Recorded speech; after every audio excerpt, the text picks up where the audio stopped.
Nous allons prier ensemble.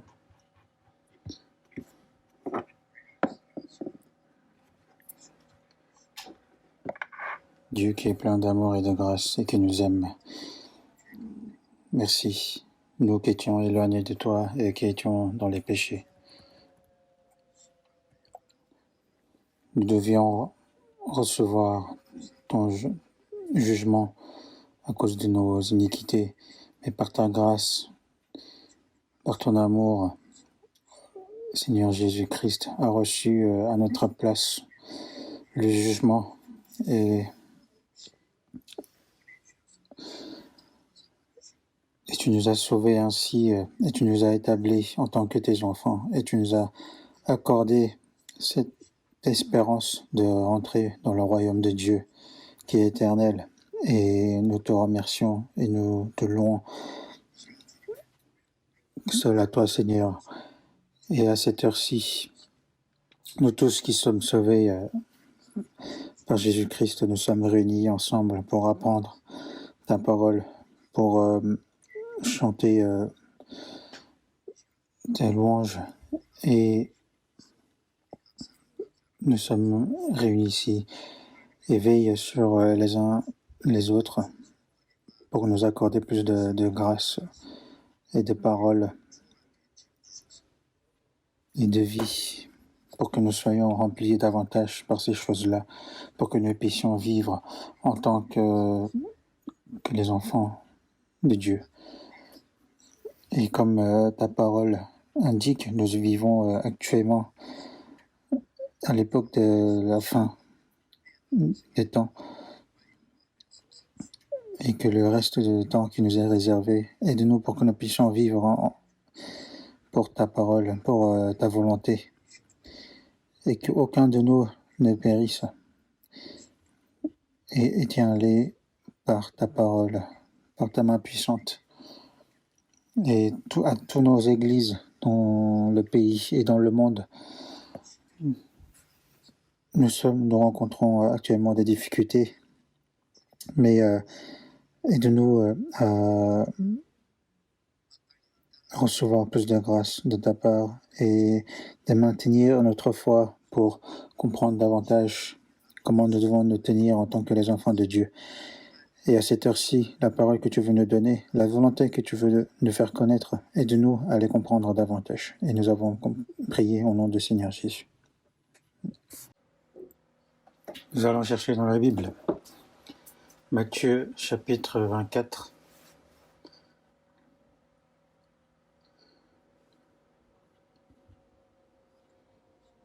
Matthieu chapitre 24.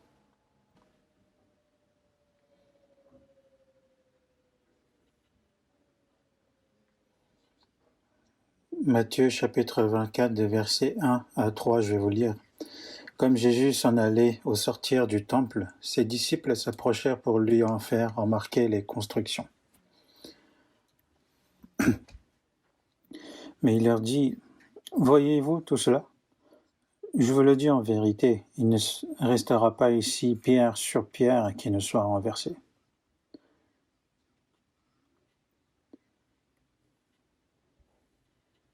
Il s'assit sur la montagne des Oliviers, et les disciples vinrent en particulier lui faire cette question. « Dis-nous, quand cela arrivera-t-il, et quel sera le signe de ton avènement et de la fin du monde ?»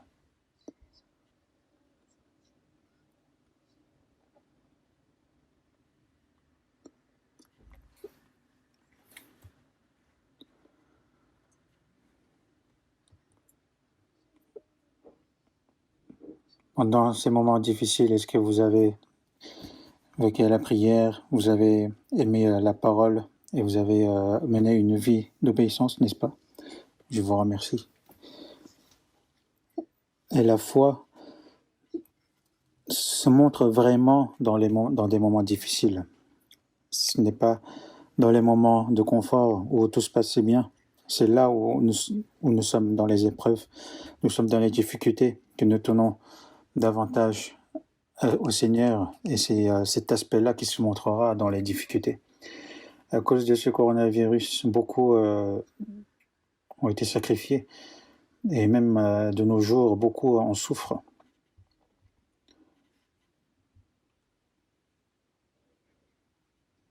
Mais en Corée, ça se stabilise de plus en plus, malgré le fait que le danger est toujours présent.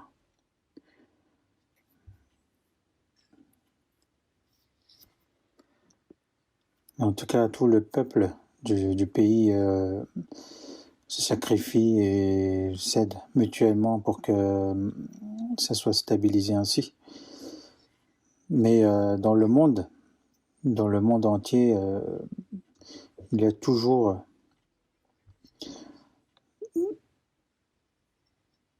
des personnes qui souffrent à cause de ce coronavirus, et aussi des personnes qui sont dans les difficultés financières.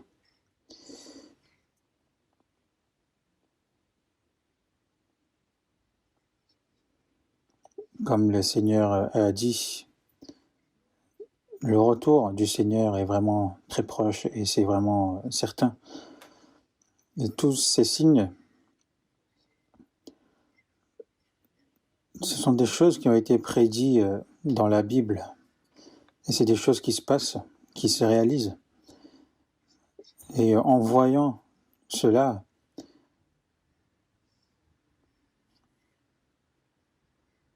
pour ceux qui doutent que vraiment là, c'est la fin des temps,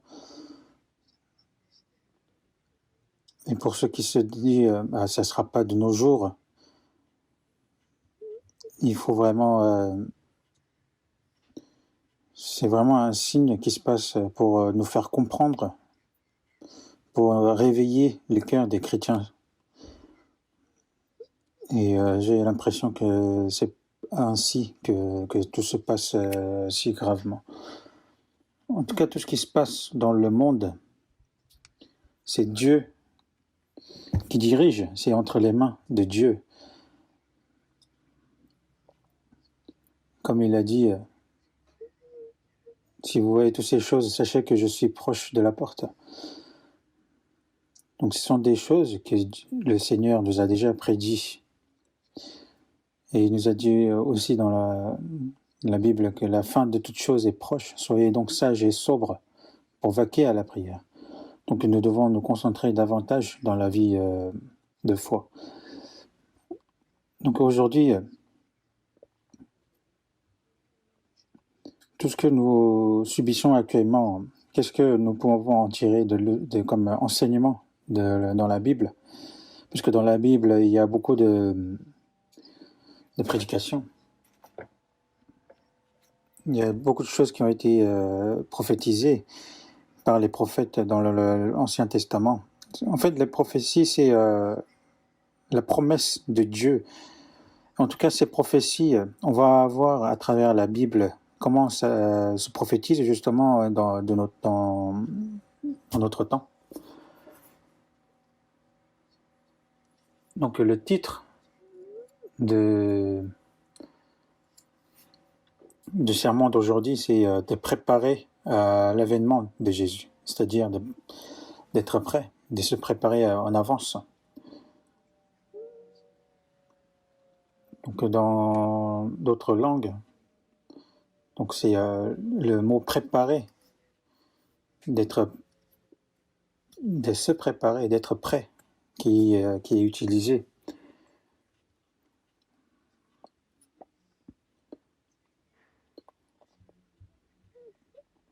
Comme la venue de Jésus approche, c'est pour ça Dieu nous dit de nous préparer. La parole que je peux vous donner aujourd'hui, je pense que je manquerai de temps pour donner tous les paroles que je dois vous donner, mais je continuerai par la suite dans les semaines qui suivent. Donc en tout cas, dans la Bible, il y a beaucoup de prophéties, que ce soit dans l'Ancien Testament ou même dans le Nouveau Testament. Mais toutes ces prophéties, que ce soit dans l'histoire de ce monde, il n'y a aucun qui n'a pas été réalisé. On peut voir que toutes ces prophéties qui ont été écrites dans la Bible se réalisent. Il n'y en a aucun qui a sauté. Dans Amos chapitre 3 verset 7, il est écrit qu'à leur Seigneur, l'Éternel ne sait rien sans avoir révélé son secret à ses serviteurs, les prophètes. Quand Dieu fait quelque chose, il ne fait pas d'un coup sans prédire que le mystère, le secret de l'Éternel, c'est quelque chose qui n'est pas dit à tous, mais il est dit que car le Seigneur, l'Éternel, ne fait rien sans avoir révélé son secret à ses serviteurs, les prophètes. Donc comme il a prédit, tout se passe comme il a prédit. Dans Isaïe chapitre 55, verset 10, 11, comme la pluie et la neige descendent des cieux et n'y retournent pas sans avoir arrosé, fécondé la terre et fait germer les plantes,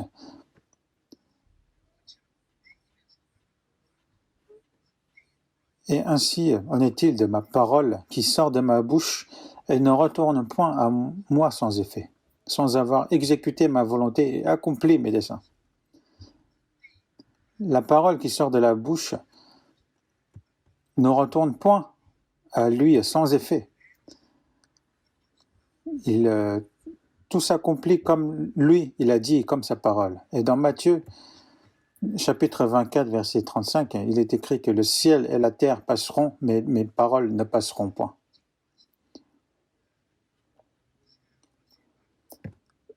La première cieux et la terre que Dieu a créé, au moment venu, cela va disparaître. Cette terre ne durera pas éternellement. Une fois le temps sera venu, ça passera. Dans Hébreux chapitre 1, verset 11, il est écrit qu'ils vieilliront tous comme un vêtement. Tu les rouleras comme un manteau et ils seront changés. Par exemple, un vêtement, s'il est trop usé, on doit en changer. Le monde où nous vivons, il vieillit et il disparaîtra. Et que cette première cieux et première terre disparaîtra. Mais le fait que Dieu a dit que le ciel et la terre passeront, mais mes paroles ne passeront point, cela signifie qu'avant que cette terre disparaisse, que toutes ces paroles, toutes ces prophéties seront réalisées. Ce qu'il a dit, que mes paroles ne passeront point.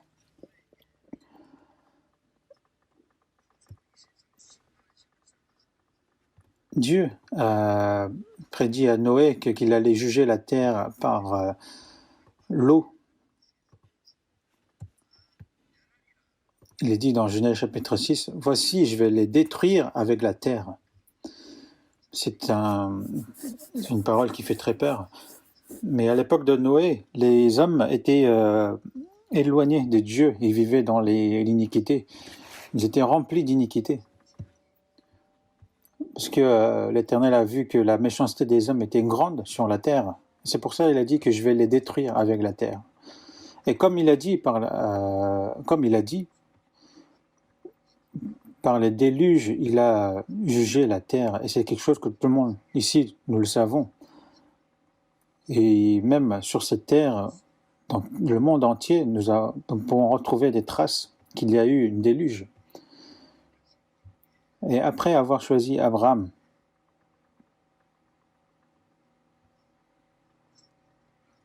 il a jugé Sodome et Gomorrhe. Et avant de le détruire, il avait dit à Abraham qu'il allait juger par le feu le Sodome et Gomorrhe. Et comme il a dit, ça s'est passé ainsi.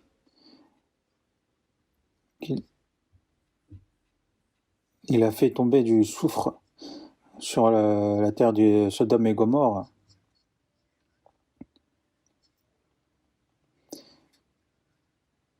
Et actuellement, là où on a trouvé Sodome et Gomorrhe, c'est un endroit qui est 400 mètres en dessous même du niveau de la mer Méditerranée.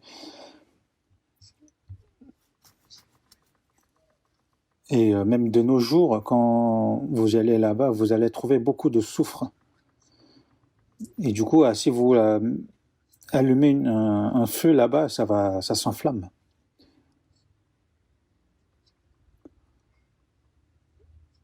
Et même de nos jours, nous avons des bains chauds qui sont chauffés à cause du soufre dans cet endroit-là. Donc c'est une image que comment il va juger à la fin des temps.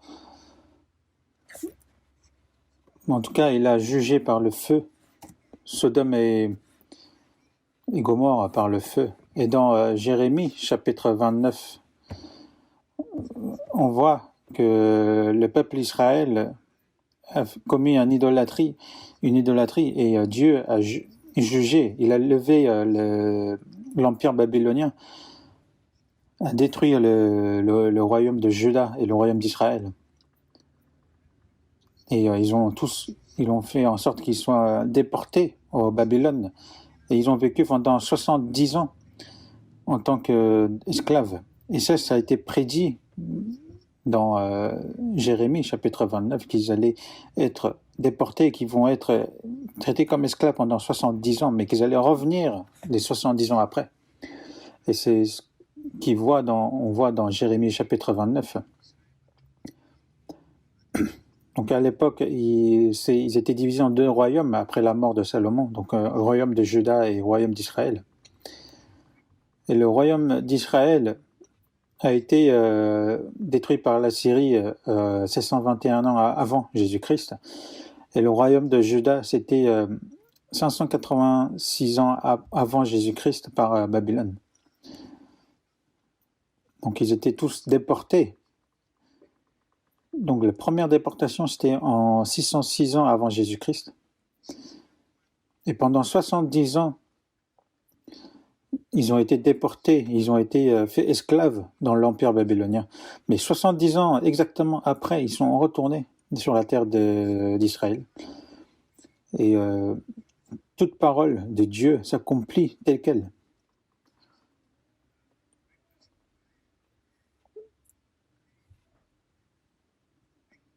Donc c'est en 606 ans avant Jésus-Christ. Donc c'était la première déportation, ensuite deuxième de 586 avant Jésus-Christ. Et c'est en 536 avant Jésus-Christ qu'ils reviennent en Israël. Donc exactement 70 ans, comme Dieu avait prédit. Donc par l'histoire d'Israël, on voit que comme nombreuses paroles de Dieu a été accomplie à travers l'histoire d'Israël. Et dans l'Ancien Testament, la plus grande prophétie, c'est la venue de Jésus-Christ, le premier avènement de Jésus-Christ sur cette terre. Dans Ésaïe chapitre 7, verset 14, il est dit « Voici la jeune fille deviendra enceinte, elle enfantera un fils ». C'est une parole qui a été prédite 700 ans avant la venue de Jésus-Christ. Et dans Michée, chapitre 5, « Et toi, Bethléem, Ephrata, petit entre les milliers de Juda, de toi sortira pour moi celui qui dominera sur Israël, et dont l'origine remonte aux temps anciens, aux jours de l'éternité. Celui qui existait dès l'éternité, il viendra en tant qu'homme à Bethléem, et c'est ce qui a été accompli. » Et on voit aussi dans 1 Corinthiens chapitre 15, comme a été écrit dans l'Ancien Testament, que Christ est mort pour nos péchés selon les Écritures, qu'il a été enseveli et qu'il est ressuscité le troisième jour selon les Écritures. Selon les Écritures parle de l'Ancien Testament. Donc c'est selon les Écritures qu'il est mort pour nos péchés. C'est pas selon les Écritures qu'il est ressuscité le troisième jour. Et on voit à quel point la Bible, la parole de la Bible s'accomplit.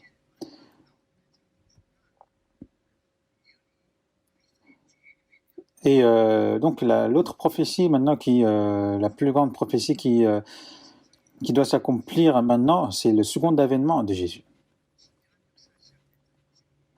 par la venue de Jésus-Christ sur cette terre, l'histoire, la vraie histoire de l'humanité a vraiment commencé. Beaucoup ne connaissent pas vraiment les significations des temps. Certains croient que ça fait 2020 ans que la Terre existe. Non, on parle avant Jésus-Christ, les temps avant Jésus-Christ et aussi après Jésus-Christ. Qu'il est le commencement.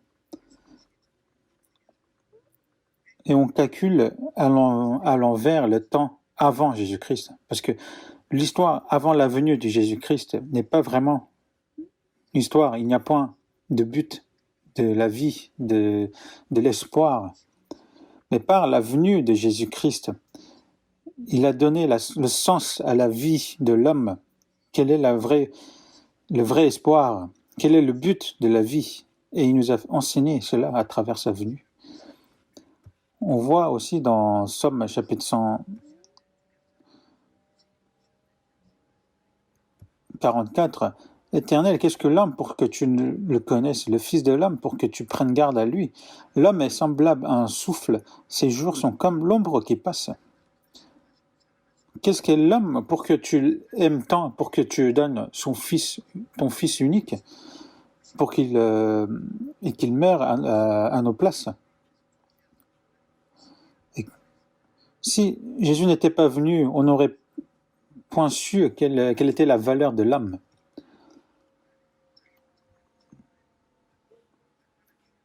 Mais par sa venue, il nous a fait comprendre à quel point l'âme qui a été conçue à l'image de Dieu était tellement précieux. Et dans Ésaïe chapitre 57, il est écrit « Car ainsi parle le Très-Haut, dont la demeure est éternelle et dont le nom est saint. J'habite dans les lieux élevés et dans la sainteté, mais je suis avec l'homme contrit et humilié, afin de ranimer les esprits humiliés, afin de ranimer les cœurs contrits. Je ne veux pas contester à toujours ni garder une éternelle colère quand devant moi tombent des défaillances des esprits, les âmes que j'ai faites. » Le but de la venue de Jésus-Christ, c'est parce qu'il ne voulait pas que les âmes qu'il a faites ne périssent. Il nous a montré à quel point il aimait ces âmes. S'il n'était pas venu, personne n'aurait su quelle était vraiment la valeur de l'homme et quel était le but de la vie. Mais par sa venue, il nous a fait comprendre, il nous a fait connaître. Bien sûr, il faut le savoir à travers la Bible.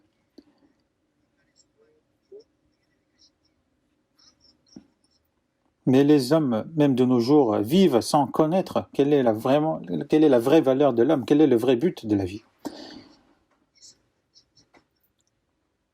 Et il est dit, comme dans 2 Pierre, chapitre 2, de ces gens-là, comme semblables à des brutes qui s'abandonnent à leur penchant naturel et qui sont nées pour être prises et détruites.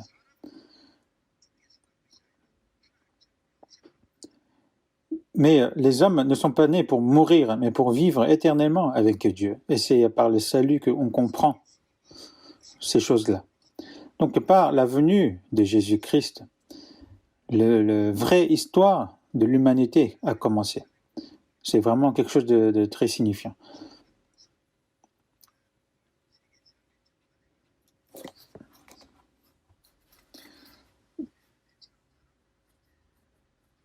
Donc,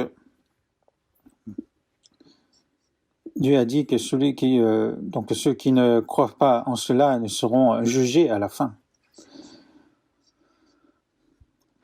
Et par son second avènement, il terminera l'histoire de l'humanité. Mais de nos jours, de notre époque,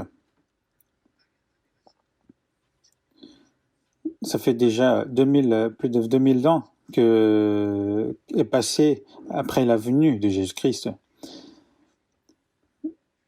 Mais nous pouvons être certains que nous vivons actuellement dans la fin des temps à travers ce qu'a dit Jésus.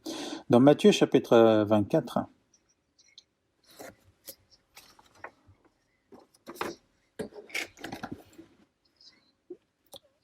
Jésus a très bien détaillé ce qui se passera vers la fin des temps. Et dans le verset 1,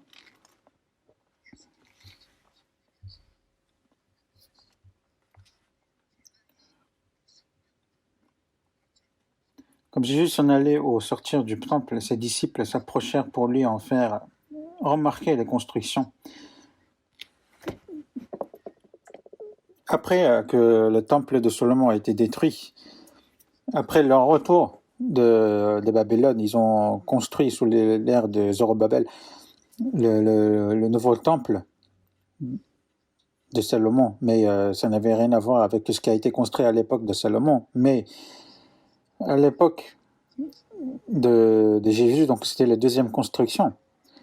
Donc c'était le roi Hérode pour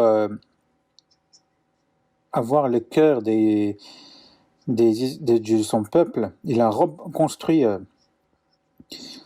le temple pendant plus de 40 ans. Pendant 46 ans, il a reconstruit, et donc il devait être vraiment splendide. Donc là, les disciples montraient à Jésus à quel point le temple était beau.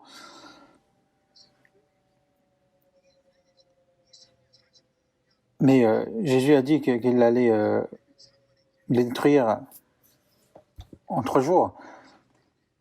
Et donc il le traitait de fou.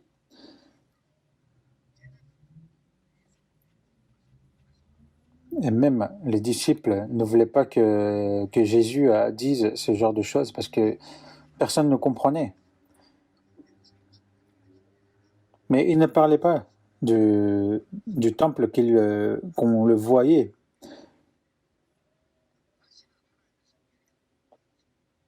Comme il est dit dans Matthieu, « Voici votre maison vous sera laissée déserte. »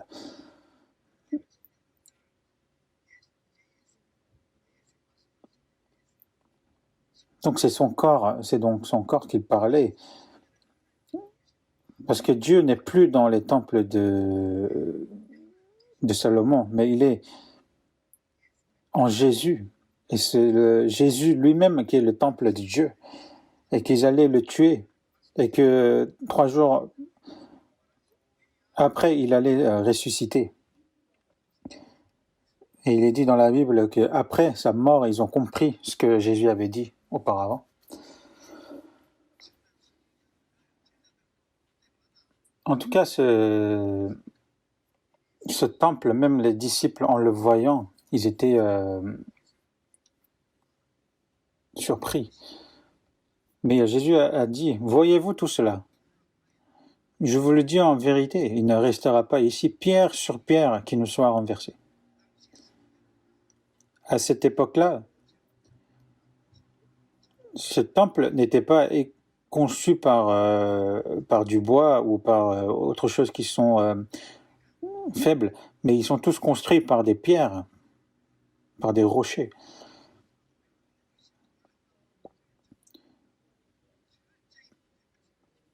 Mais Jésus prédit ici que ça sera renversé. Il y a qu'il n'allait pas rester pierre sur pierre. Cela, il ne parlait pas seulement de la destruction du temple, mais aussi la destruction d'Israël. Ensuite, donc à l'est, il y a eu la montagne des Oliviers. Et pendant qu'ils étaient dans le mont des Oliviers, il a enseigné plusieurs choses à ses disciples. Et ensuite, donc les disciples discutaient justement avec Jésus, avaient posé des questions qui les intriguaient. Donc dites-le nous, quand ça sera détruit? Alors tu dis que ça sera détruit, mais quand ça sera détruit? Ensuite, il leur demande une autre chose. Tu as dit que tu vas t'en aller et tu reviendras. Au moment quand tu vas revenir, quels seront les signes de la fin des temps? Quand est-ce que le temple sera détruit? Et que tu dis que tu vas partir et tu vas revenir. Donc à ce moment-là, ils ne comprenaient pas vraiment ce que ça voulait dire. Ensuite, qu'est-ce qui se passera à la fin des temps? Donc ce sont des signes qui passent, qui se passent avant que la chose arrive. Par exemple, s'il y a un vent froid, si les feuilles deviennent mûres et ils tombent, on sait que l'hiver approche. Que quand l'automne passe, il y a l'hiver qui arrive. Ça, ce sont des signes. Il y a forcément des signes qui arriveront. À la fin des temps, et avant que tu viennes, qu'est-ce qui se passera? Si Jésus avait dit à ce moment-là, il n'y a pas de signe, ça serait fini. Mais Jésus a détaillé, a dit par plusieurs versets dans le Matthieu chapitre 24,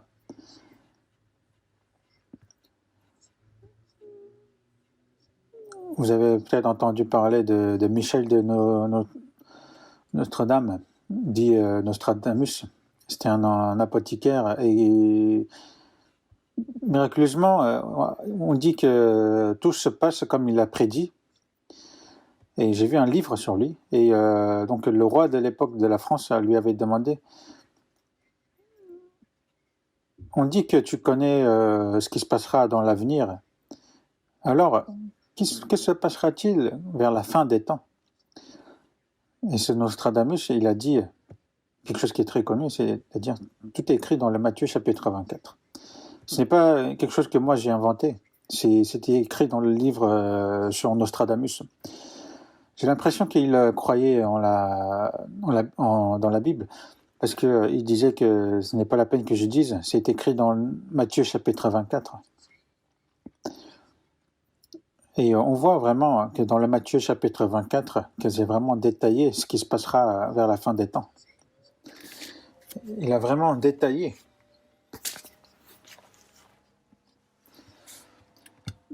Jésus a parlé aussi de la destruction de Jérusalem.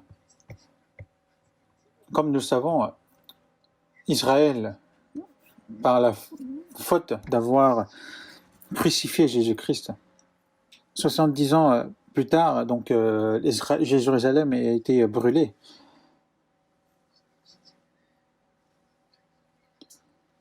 Par le général Titus, il a envahi Jérusalem. Il a encerclé Jérusalem.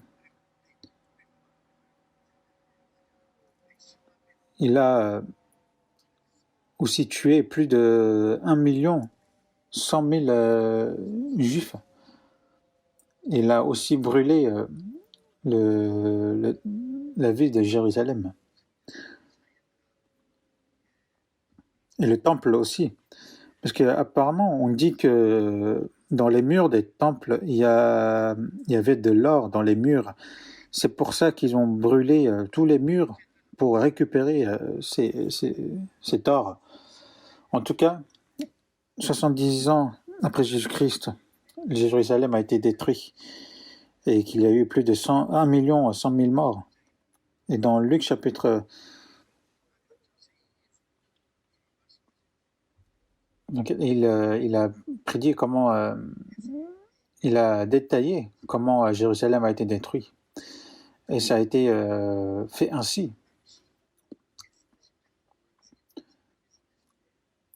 Et ces personnes qui ont crucifié Jésus-Christ,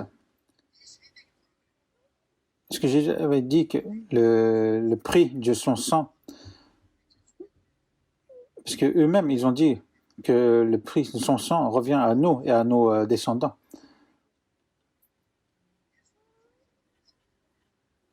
Et que ceux qui ont crucifié Jésus-Christ quand ils étaient encore en vie, parce que quand il est mort 30 ans après, donc 30 ans,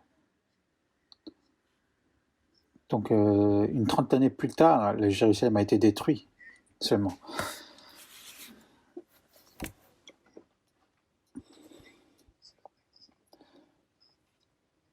Ensuite, donc, ils n'ont pas autorisé aux Juifs de continuer à vivre en Jérusalem, ils les ont dispersés. Donc, ils ont été dispersés dans le monde entier. Et là où ils allaient, ils étaient persécutés.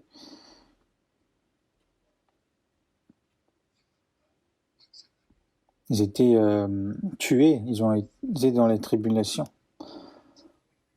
pendant 1900 ans. Comme Jésus avait prédit. Mais leur âme n'avait pas péri. Parce qu'il a dit que jusqu'à ce que le temps des païens sera rempli, ils seront écrasés par les païens. Mais que le temps des païens aura fini, justement, qu'il y aura le rétablissement d'Israël.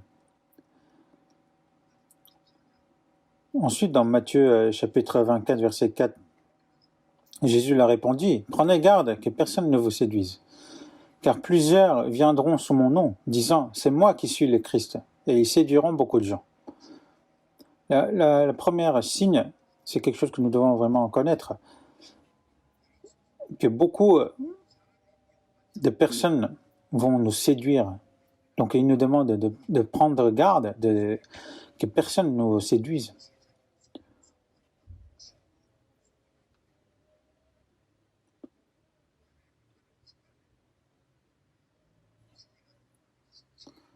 Et quelle serait justement la séduction, la plus grande séduction dans ce monde? C'est de faire croire que celui qui n'est pas Dieu est Dieu, et celui qui n'est pas la vérité est la vérité. Et de faire croire que le Christ, c'est pour les personnes justement qui se disent d'être Christ, alors qu'il y a vraiment le Christ qui a sauvé nos péchés.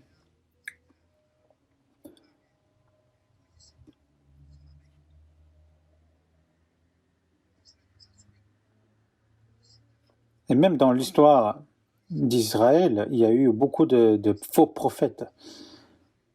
Et beaucoup préféraient justement la parole des faux prophètes que les vrais prophètes. À l'époque de Jésus, les religieux d'Israël étaient tous des faux prophètes, que ce soit les pharisiens ou les sacrificateurs. Ils étaient tous des faux. Et que plus la fin des temps approchera, plus il y aura des gens qui vont séduire. Et même dans le verset 11, il est écrit « Plusieurs faux prophètes s'élèveront et ils séduiront beaucoup de gens. » Et à la fin des temps, plusieurs faux prophètes s'élèveront. Même à l'époque de Jésus, il y en avait, et même nos jours, il y en a vraiment énormément.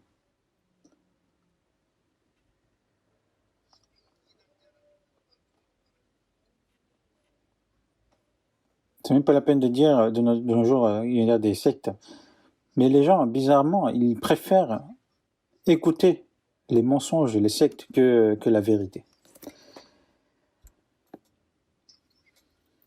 Et ceux qui se disent être croyants, de croire à quelque chose qui est traditionnel, ça aussi, c'est des choses qui nous séduisent.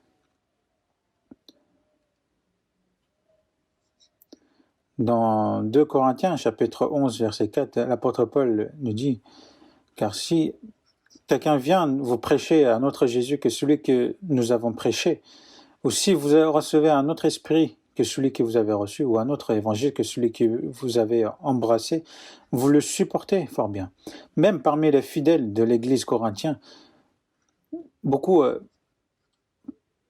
préféraient recevoir d'autres enseignements, d'autres esprits et d'autres évangiles que l'apôtre Paul avait prêché. Que les hommes, même depuis l'époque d'Adam, nous avons l'habitude de recevoir le mensonge, plutôt le mensonge que la vérité. Et donc nous avons du mal à recevoir la vérité. Donc même à l'époque des apôtres, c'était ainsi. Et aussi dans 2 Corinthiens chapitre 11, verset 13, ces hommes-là sont des faux apôtres, des ouvriers trompeurs, déguisés en apôtres de Christ. Et cela n'est pas étonnant, puisque Satan lui-même se déguise en ange de lumière. Même les travailleurs de Satan se déguisent en ange de lumière. Les faux apôtres, des ouvriers trompeurs, mais ils se déguisent en apôtres de Christ. Même Satan, qui a été chassé de Dieu, lui aussi, il était ange avant. Donc il se déguise en ange de lumière. Parce que si le diable apparaît en tant que diable, qui va être trompé? Donc il apparaît comme un ange, comme quelqu'un de doux, de gentil. C'est pour ça dans Matthieu chapitre 7, verset 15, Dieu nous dit « Gardez-vous des faux prophètes. Ils viennent à vous en vêtements de brebis, mais au-dedans ce sont des loups ravisseurs. » Ils ont l'air doux comme les brebis, mais ce sont des loups ravisseurs. Et il y en a vraiment énormément. Qu'il y a de faux prophètes qui vont s'élever et ils séduiront beaucoup de gens. Et vous aussi, est-ce que vous saurez qu'il y a vraiment beaucoup de faux prophètes? Et ceux qui sont séduits, c'est des personnes qui ne croient pas, mais qui croient en mensonge. Même dans le verset 24,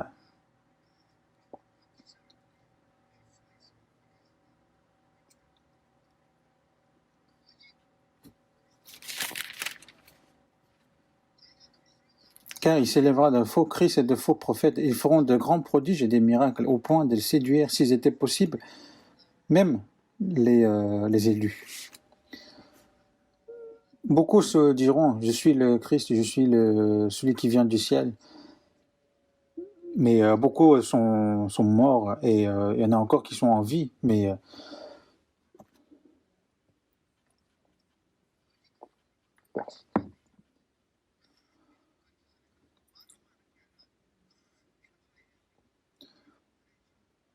donc plusieurs faux prophètes s'élèveront et ils séduiront beaucoup de gens. Ils feront de grands prodiges et de miracles.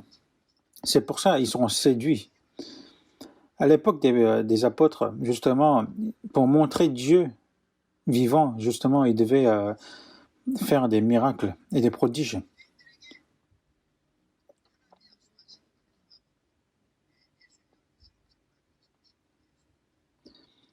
Et Jésus est celui qui est venu pour faire croire aux Juifs qu'il était le Christ.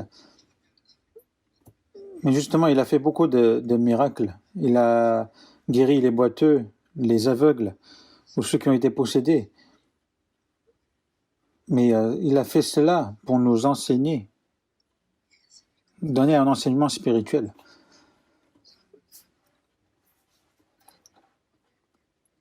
Mais Jésus a dit, il n'y a que le miracle de Jonas à montrer comme preuve de sa résurrection après les 3 jours de sa mort. S'il n'avait pas ressuscité, on ne pouvait pas savoir s'il était vraiment le Christ, s'il n'était pas vraiment ressuscité. Mais pour pardonner tous nos péchés, non seulement il est mort sur la croix, mais il s'est ressuscité 3 jours après.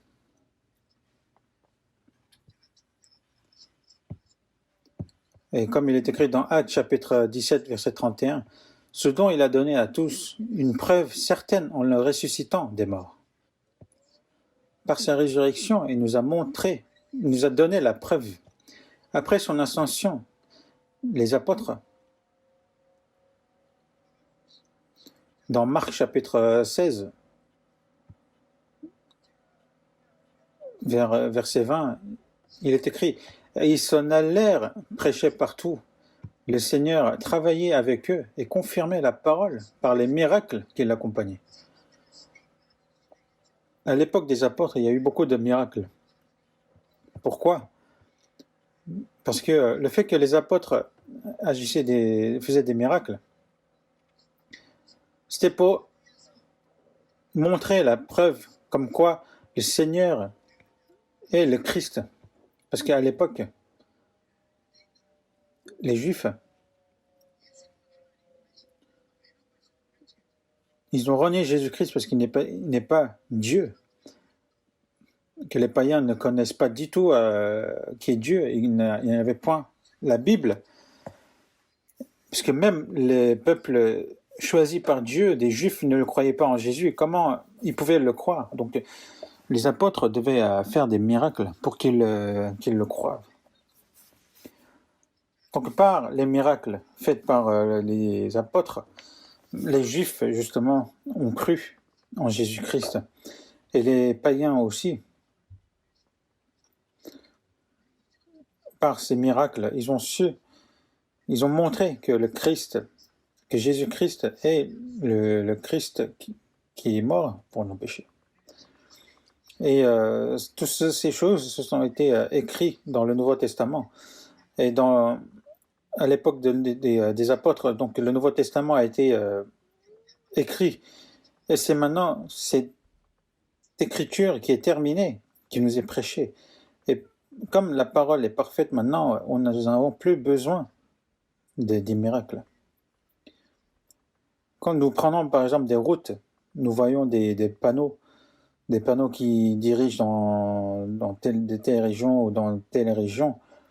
Nous voyons ces panneaux-là sur les routes. Mais ce sont des panneaux que seules les personnes qui y vont pour la première fois ont besoin. Parce que ceux qui sont habitués à ces routes n'ont pas besoin des panneaux.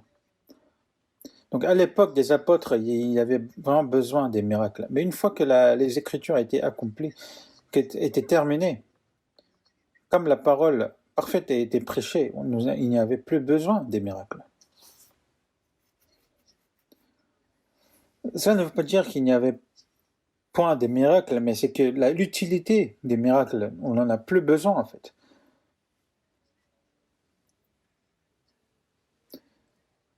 Peut-être nous aurions besoin des miracles pour ceux qui ne connaissent absolument pas qui est Dieu.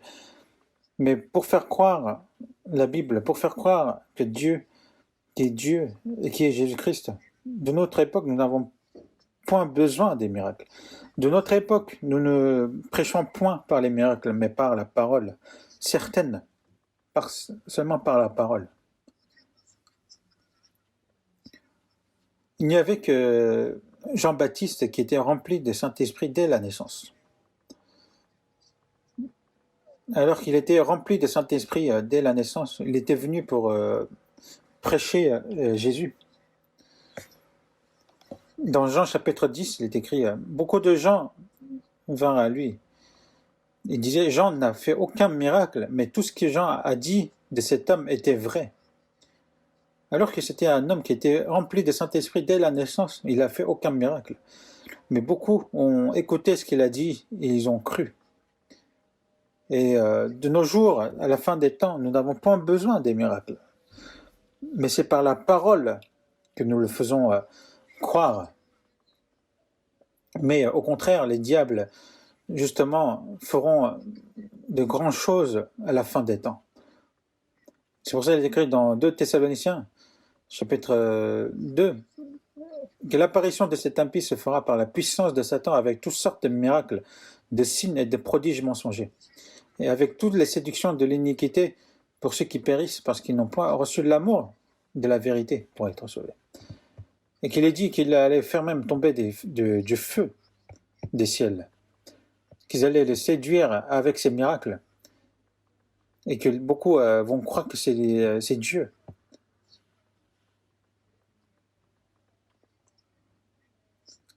Et que Dieu allait laisser justement que le Satan qu'il allait laisser agir tel miracle.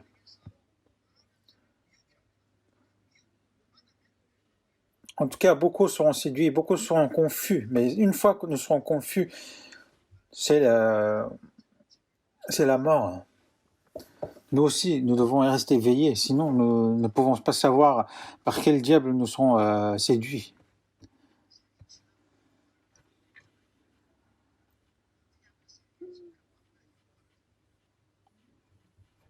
Donc même de nos jours, il y a beaucoup de personnes qui arnaquent les gens. Même ils étudient beaucoup pour arnaquer. Si nous sommes arnaqués par des...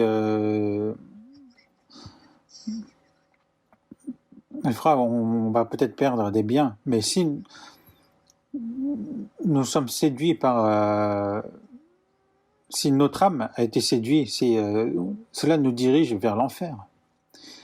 Parfois à la télé, je vois des pasteurs connus qui disent des choses super connues, et même des livres euh, des gens célèbres. Je vois, il y a beaucoup de citations qui sont célèbres, qui sont intéressantes, mais il n'y a pas de noyau. Et beaucoup de gens croient que c'est ça la vérité, ils le suivent. Dans Ésaïe chapitre 9, que les prophètes qui enseignent le mensonge, c'est la queue. Ceux qui conduisent ce peuple l'égarent et ceux qui se laissent conduire se perdent. C'est un vrai problème. Nous qui sommes sauvés, nous ne sommes point séduits parce que heureusement nous avons le Saint-Esprit qui nous fait comprendre. En tout cas, ce qui est sûr, c'est que beaucoup vont nous séduire. Dans 1 Jean chapitre 4, car plusieurs faux prophètes sont venus dans le monde.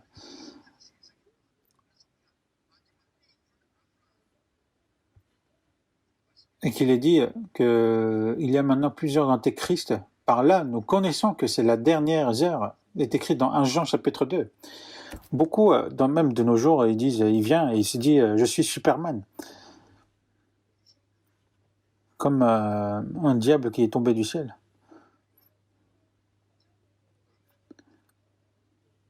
En tout cas, je peux même pas en parler parce que c'est honteux.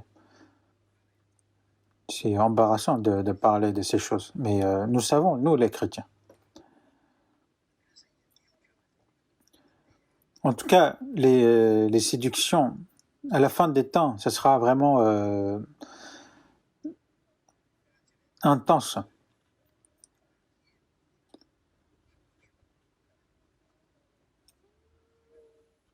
D.L. Moody, le professeur D.L. Moody des États-Unis, n'est pas passé en Corée, mais il est passé en Japon. Et il avait rassemblé plus de 500 pasteurs. Il avait écrit sur le tableau 500. Ensuite, il a effacé les 2 zéros. Ensuite, il a demandé, est-ce qu'ici, il y a vraiment des 5 vrais pasteurs parmi ces 500? Si il y avait 5 vrais pasteurs, ce serait vraiment bien. Même sur 5000, il n'y a même pas un seul. Donc il faut vraiment rester veillé. Vous savez à quel point le diable avance. Même les arnaqueurs, eux, même si nous le savons, ils nous trompent facilement. Dans Matthieu chapitre 24, verset 6, vous entendrez parler des guerres et des bruits de guerre. Gardez-vous d'être troublés, car il faut que ces choses arrivent, mais ce ne sera pas encore la fin. Une nation s'élèvera contre une nation, et un royaume contre un royaume. Et il y aura en divers lieux des famines et des tremblements de terre. Donc il y aura des guerres. Qu'une nation s'élèvera contre une nation, un royaume contre un royaume, un pays contre un pays. Cela parle de la guerre. Dans l'histoire, la guerre n'a jamais cessé. Il y a eu la Première Guerre mondiale, la Deuxième Guerre mondiale. Des dizaines de millions de personnes ont été tuées à ce moment-là. Mais maintenant, il nous reste la dernière guerre. Dans la Bible, parle beaucoup du dernière guerre. Cette terre sera détruite par la guerre nucléaire. Il y a actuellement 8 pays qui possèdent des armes nucléaires. Je ne sais pas si on doit dire 9 avec la Corée du Nord, mais en tout cas, toutes ces armes nucléaires, il y a quelques années, ils se disaient qu'il y avait 60 000 armes nucléaires. Mais la plupart sont possédées par les États-Unis et la Russie. Mais les États-Unis et la Russie, ils ont fait un pacte pour ne pas créer encore plus. Mais en fait, ils ont détruit les anciennes armes.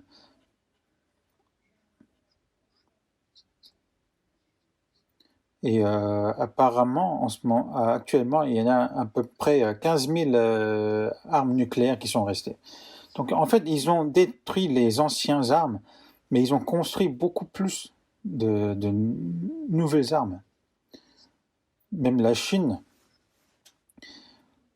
Donc chaque pays ne veut pas être reculé. Même dans Joël, il est écrit que le faible dise « Je suis fort ». De vos joyaux forgez des épées, et de vos serpes des lances.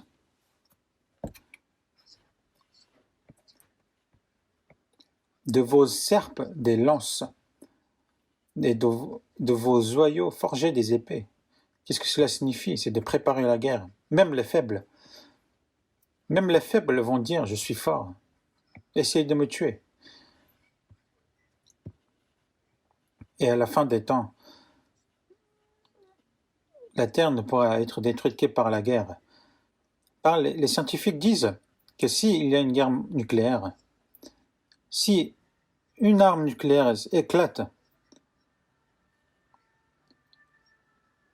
pour l'instant, il n'y a pas eu d'arme aussi puissante qu'une arme nucléaire, comme l'arme qui a été tombée au Japon, n'est pas encore éclatée. Mais dès qu'un sur un seul endroit, l'arme nucléaire s'éclate, ça s'éclatera ainsi de suite. Et par rapport aux armes que nous possédons actuellement, c'est suffisant pour brûler 100 fois la Terre entière. Et les gens se demandent, ah non, ça ne sera pas ainsi. Mais la Bible nous dit bien, dans Ézéchiel chapitre 38, dans Zacharie chapitre 14, dans Apocalypse chapitre 16, nous parle de la guerre, la dernière guerre mondiale. Et cette guerre nucléaire, nous ne pourrons l'éviter. Dans 2 Pierre chapitre 3, il est écrit qu'avant, la terre était jugée par l'eau, mais tandis que par la même parole, les cieux et la terre, qu'à présent sont gardés et réservés pour le feu, pour le jour du jugement, de la ruine des hommes impies. Est-ce que cela vous va? Donc il faut savoir que tout est prêt maintenant.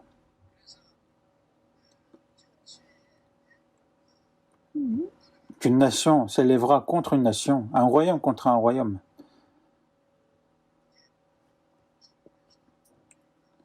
Donc dès qu'il y aura un éclatement, ce ne sera pas une guerre pour décider qui sera le vainqueur, mais ce sera la destruction du monde. Donc ce n'est pas la peine que je précise encore, parce que tout le monde le sait. Ensuite, il y aura en divers lieux des famines et des tremblements de terre. Donc ce sont des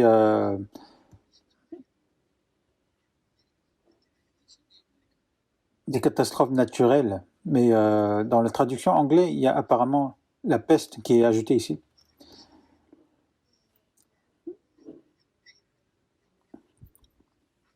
Donc il est écrit là par la traduction la peste, une contagion qui est difficile à guérir.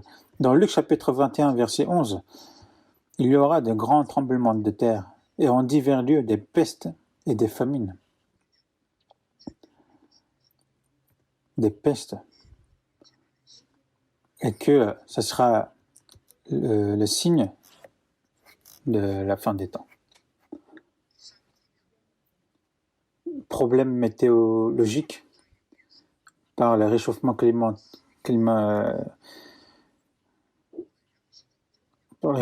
donc il y a beaucoup plus de famine et beaucoup meurent justement de la famine. Et ça, c'est quelque chose que nous ne pouvons point régler par nous-mêmes. Donc j'ai déjà visité des pays pauvres et j'ai vu de mes yeux les gens qui mouraient de la famine, et en tant qu'homme, je pouvais vraiment rien faire et j'étais vraiment attristé. en voyant cela.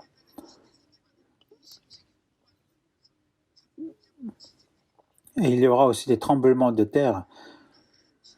Depuis les derniers siècles, justement, le tremblement de terre a vraiment multiplié.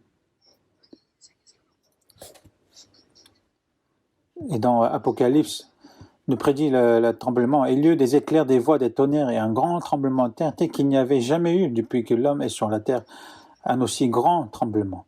Et dans Ésaïe chapitre 24, la terre est déchirée, la terre se brise, la terre chancelle. Dieu agitera la terre.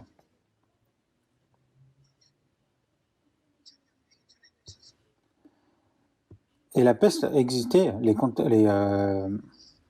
virus existaient avant. Il y avait le Ebola, malaria, la grippe aviaire.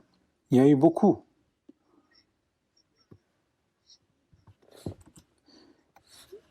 Mais actuellement, donc le Corona-19, le Covid-19, qu'on ne voit même pas à l'œil, nous n'arrivons pas à l'attraper. C'est quelque chose qui se passe actuellement dans le monde entier.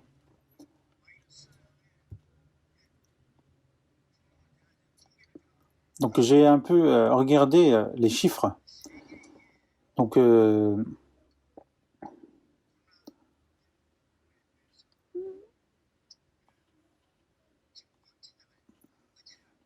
par les chiffres de hier, il y a eu dans le monde plus de 3 880 000 cas. Et les morts sont plus de 273 000. Et c'est quelque chose qui augmente de chaque jour.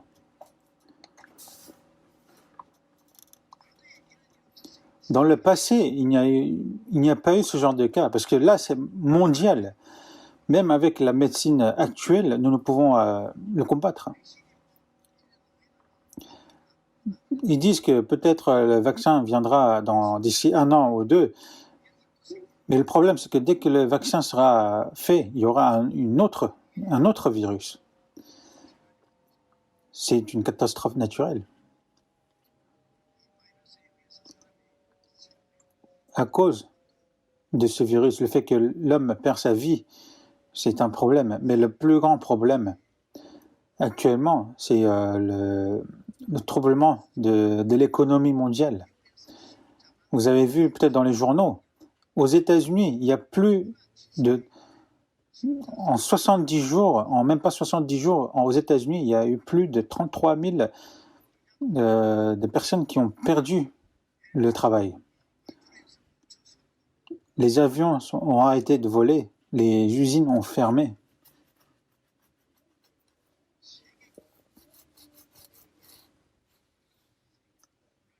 Donc c'est le chaos économique, c'est le chaos de l'économie mondiale. C'est une catastrophe.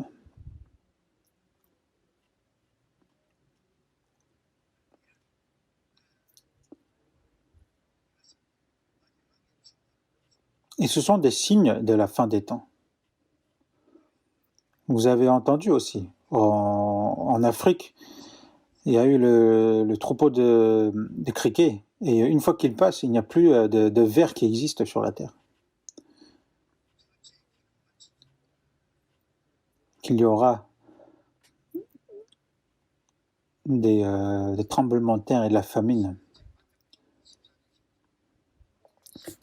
Dans le verset 12 de Matthieu chapitre 24, et parce que l'iniquité sera accrue, la charité du plus grand nombre se refroidira.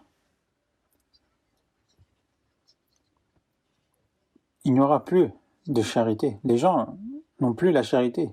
Ils n'ont plus le respect. Que la charité du plus grand nombre se refroidira. Les enfants trahissent les parents trahissent les enfants.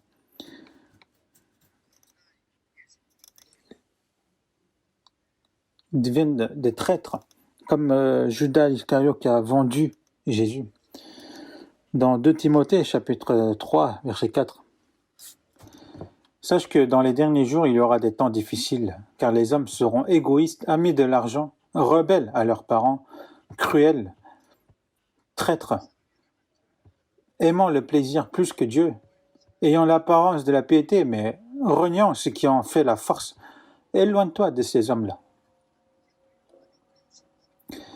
Nous vivons actuellement dans une époque vraiment très difficile, parce que l'homme est de plus en plus égoïste.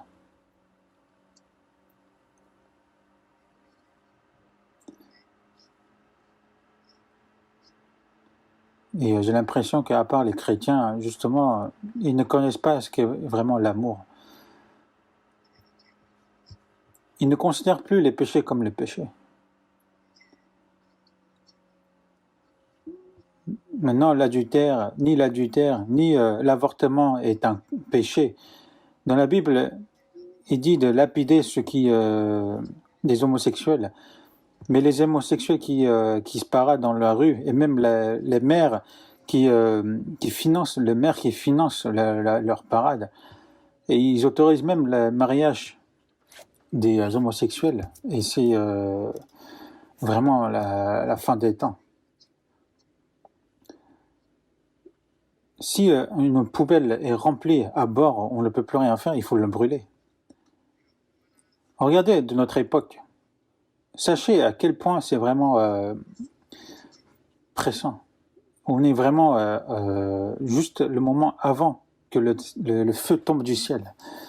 Dans Matthieu chapitre 24, verset 14, « Cette bonne nouvelle du royaume sera prêchée dans le monde entier pour servir de témoignage à toutes les nations. Alors viendra la fin. »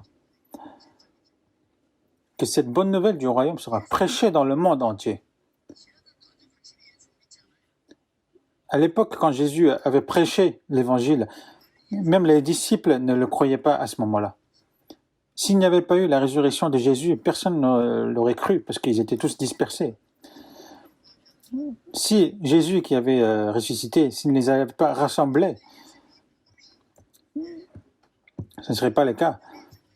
Mais que cette bonne nouvelle du royaume sera prêchée dans le monde entier. Alors viendra la fin. Dieu donne l'occasion à tous de le croire. Donc, près de 2000 ans après la venue de Jésus-Christ, il y a eu plus en 3000 langues qui a été traduit cette Bible. Et l'évangile est vraiment propagé dans le monde. Et parmi les signes des fins du temps, on voit dans Matthieu chapitre 24, verset 32, on va voir. « Instruisez-vous par une comparaison tirée du figuier. Dès que ses branches deviennent tendres et que les feuilles poussent, vous connaissez que l'été est proche. De même, quand vous verrez toutes ces choses, sachez que le Fils de l'homme est proche, à la porte. »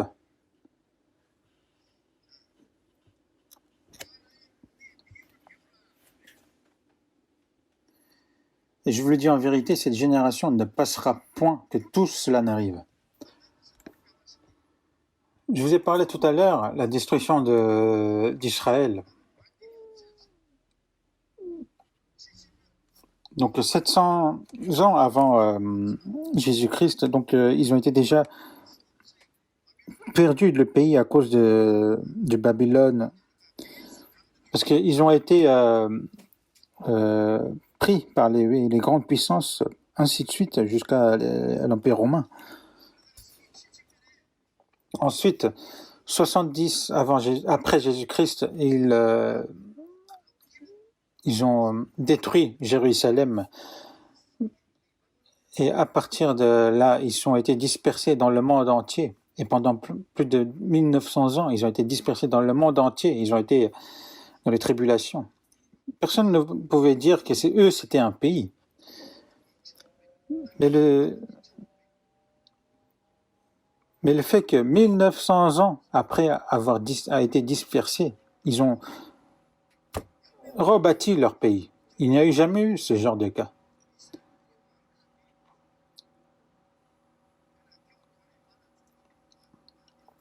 Mais comme ce figuier qui avait l'air mort pendant l'hiver, dès que ses branches deviennent tendres et que les feuilles poussent, Jésus a prédit le retour d'Israël. Alors que le peuple Israël qui avait l'air d'être complètement anéanti, ils ont bâti leur pays. Dans 1948, le 14 mai, ils ont déclaré l'indépendance. Ensuite, ils ont combattu à plusieurs fois dans le conflit israélo-arabe. Ils ont tous gagné. Dès que en 48, ils ont déclaré l'indépendance, plusieurs pays arabes n'ont pas reconnu ce pays. Et ils ont commencé la guerre dès le lendemain. Mais Israël est sorti vainqueur de ce conflit. Et c'est quelque chose que nous ne pouvons comprendre par la logique. Parce que celui qui a détruit le peuple israélien, c'est Dieu. Et celui qui rassemble, c'est Dieu aussi. Donc c'est Dieu qui agit. Donc qu'est-ce qui n'est pas possible? Le rétablissement d'Israël, ils ont été anéantis parce qu'ils ont trahi Jésus-Christ. Mais c'était pour montrer que Dieu n'est pas mort. Justement, pour montrer le signe, pour faire croire en cette fin des temps. Dieu a agi. En 1973, il y a eu le quatrième conflit israélo-arabe. Et Israël est vraiment sorti vainqueur, un grand vainqueur.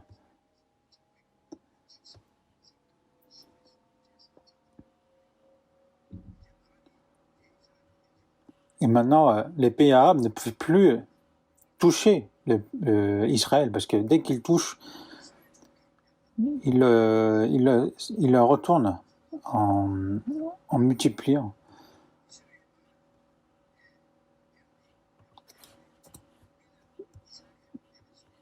Et nous vivons actuellement à l'époque du rétablissement d'Israël. Dans Actes chapitre 1, verset 8, les disciples leur demandent, est-ce que quel sera le moment où l'Israël sera rétabli?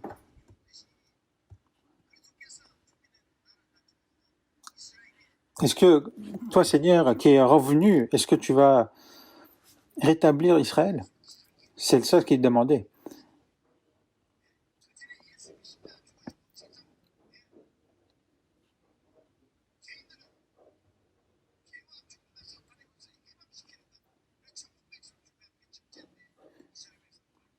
Mais le peuple israélien ne savait pas la priorité, que le fait de sauver les âmes des péchés qui était la priorité, mais ils pensaient au rétablissement d'Israël. Et du coup, ils étaient déçus de la venue de Jésus. Et ensuite, après sa résurrection, est-ce qu'ils ont demandé si c'était maintenant que Jésus allait rétablir Israël? Mais Jésus a dit que le rétablissement d'Israël, le temps, seul Dieu connaît, et ce n'est pas à vous de le connaître. Ce n'est pas la peine que vous le sachiez maintenant. Mais ce que vous avez à faire maintenant, c'est que vous recevrez une puissance, le Saint-Esprit survenant sur vous, et vous serez mes témoins à Jérusalem, dans toute la Judée, dans la Samarie, jusqu'aux extrémités de la terre. Et il a parlé justement que l'évangile sera propagé jusqu'aux extrémités de la terre. Une fois que toute la terre sera prête à aller dans le royaume de Dieu, que ceux qui seront sauvés par la parole du Christ, ils seront choisis comme le peuple de Dieu. Et ceux qui ne le croient pas seront le peuple du diable. Et c'est à la fin des temps que Israël sera rétabli. Et comme Jésus a dit, maintenant, l'évangile a été propagé vraiment dans le monde entier. Et l'Israël est rétabli. Ils ont déclaré leur indépendance en 1948. En 2018, pour les 70 ans de l'indépendance, ils ont fait une cérémonie. Et le président des États-Unis, Trump, il a félicité cela. Il a reconnu comme quoi Jérusalem était le capital d'Israël. Et pour cela, il a transféré l'ambassade des États-Unis qui est située à Tel Aviv à Jérusalem.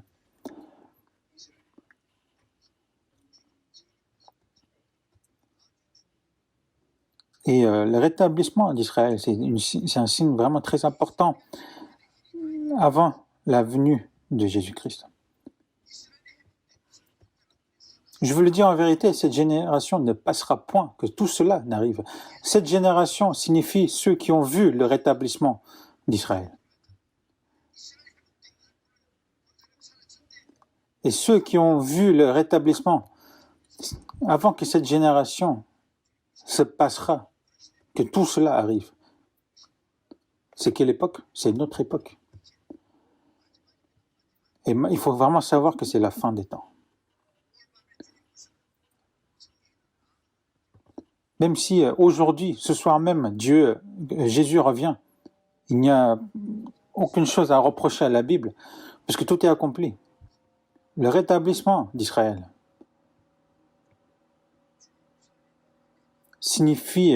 nous rappelle vraiment que le second avènement de Jésus rapproche. Mais aussi, cela signifie que ce sera la fin du temps, qu'il y aura le jugement. Il n'y aura point le besoin de nous laisser sur cette terre. On va voir dans Ésaïe chapitre 28.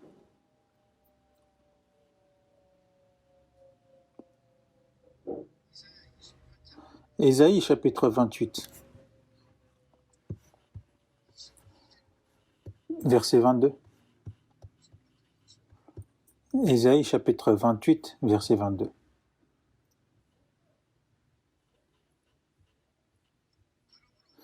Maintenant, ne vous livrez point à la moquerie, de peur que vos liens ne soient resserrés. Car la destruction de tout le pays est résolue. Je l'ai appris du Seigneur, de l'Éternel des armées. Le prophète Ésaïe a reçu de la part de Dieu une incroyable parole, il y a de ça 2700 ans, que Dieu va anéantir la terre, qu'il y aura la destruction de la terre.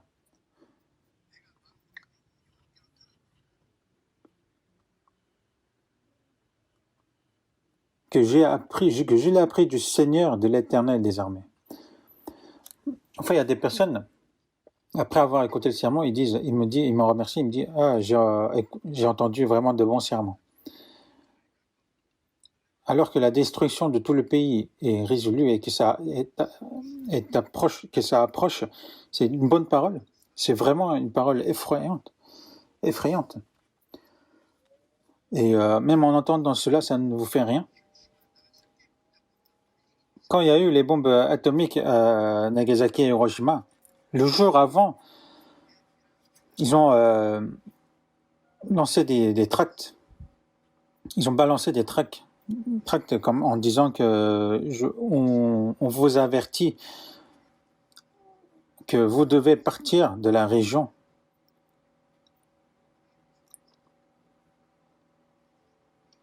Mais certains se sont moqués de ça et ils se moquent de nous. Ou certains, ils ont enfui. Et le lendemain,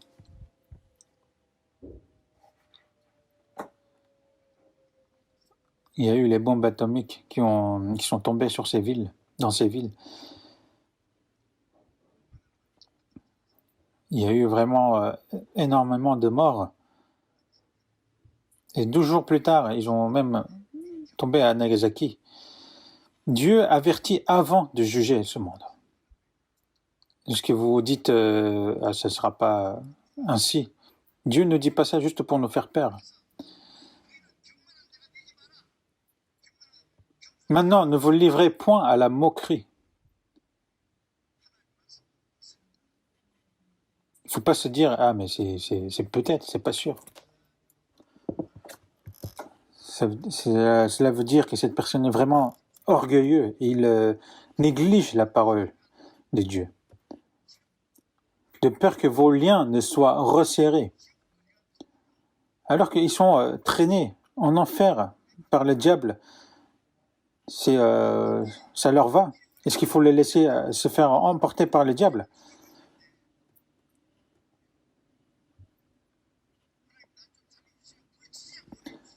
Alors qu'il faut qu'ils se disent, sauve-moi à Dieu, il faut qu'ils crient, à Dieu sauve-moi pour qu'on puisse le sauver. Donc il ne faut point se livrer à la moquerie, d'être orgueilleux.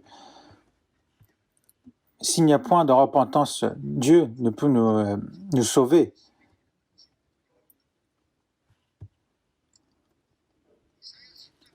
On va voir aussi dans Ésaïe chapitre 10.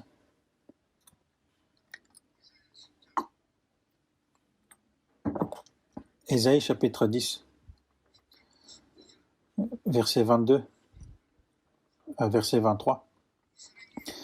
Quand ton peuple, ô Israël, serait comme le sable de la mer, un reste seulement reviendra, la destruction est résolue et fera déborder la justice. Et cette destruction qui était résolue, le Seigneur, l'Éternel des armées, l'accomplira dans tout le pays. C'est ce qui a été dit il y a de ça 2700 ans par le prophète Ésaïe. Quand ton peuple, ô Israël, serait comme le sable de la mer, cela veut dire qu'ils sont nombreux, alors qu'ils étaient propagés dans le monde, mais un reste seulement reviendrait.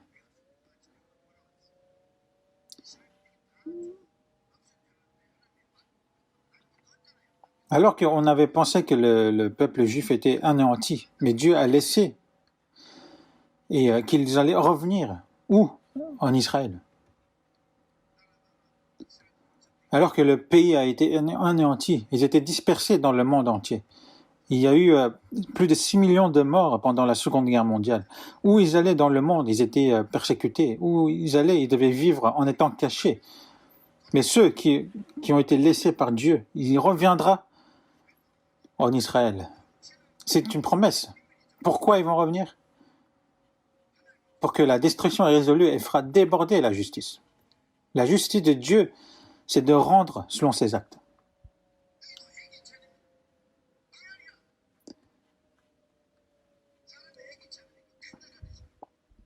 Il dit que si celui qui ne repentit pas, il sera anéanti.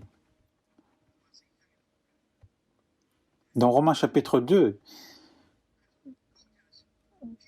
où méprises-tu les richesses de sa bonté, de sa patience et de sa longanimité, ne reconnaissant pas que la bonté de Dieu te pousse à la repentance? Celui qui ne repentit pas jusqu'à la fin, c'est celui qui méprise les richesses de sa bonté.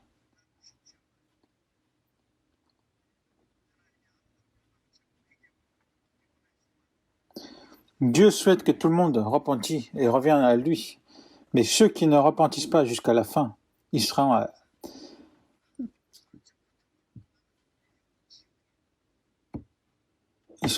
détruits, amenés à la destruction par Dieu.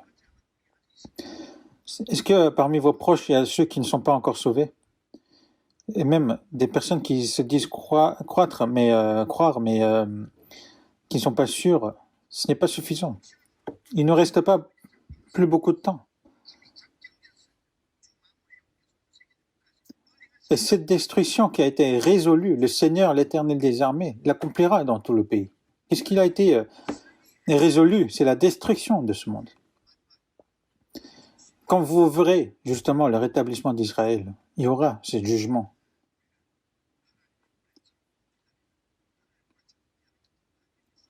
Il y aura une limite à la patience de Dieu. Et nous vivons vraiment, vraiment à la limite de cette patience.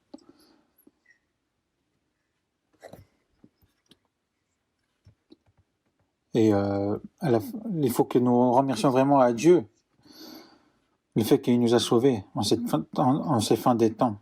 Et de remercier le fait qu'il nous a fait connaître cela. Et nous devons vraiment évangéliser à nos proches, à nos familles, en cette fin des temps. C'est vraiment la dernière chanson. Cherchez l'Éternel pendant qu'il se trouve, invoquez-le tandis qu'il est prêt. C'est maintenant où nous devons recevoir la bénédiction d'être sauvé. Il ne reste vraiment plus le temps. Il ne reste vraiment plus le temps d'évangéliser. Et un chrétien ne doit pas vraiment vivre sa vie de foi dans le flou. Il faut se dire c'est la fin des temps. Et dans 2 Pierre chapitre 3, il est écrit qu'elles ne doivent pas, puisque toutes ces choses doivent se dissoudre, qu'elles ne doivent pas être la sainteté de votre conduite et votre piété.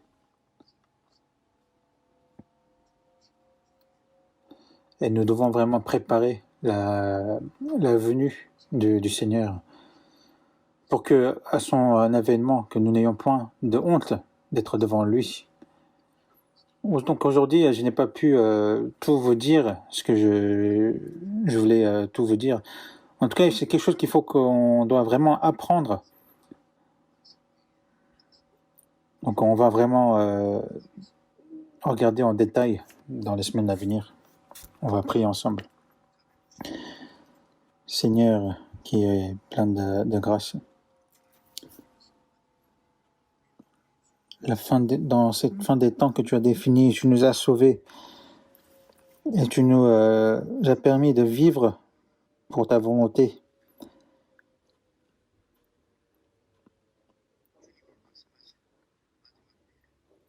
Et en cette fin des temps que tu nous as prédit, nous avons appris à travers ta parole.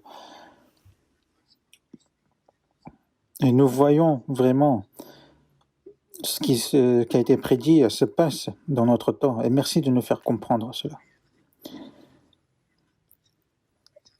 Et en ces fins des temps, nous souhaitons évangéliser nos proches, ceux qui ne sont pas encore sauvés.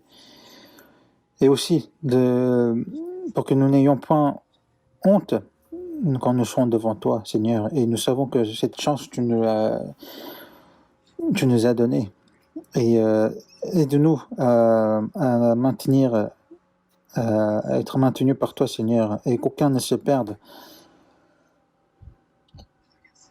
Et que la retraite d'été puisse se dérouler. Nous te demandons de l'aide pour que ce soit une occasion par laquelle beaucoup soient sauvés et que la grâce soit rendue à toi, Seigneur, et que pour cela, pour que nous unissions nos forces et nos prières, pour que ta grande puissance soit manifestée.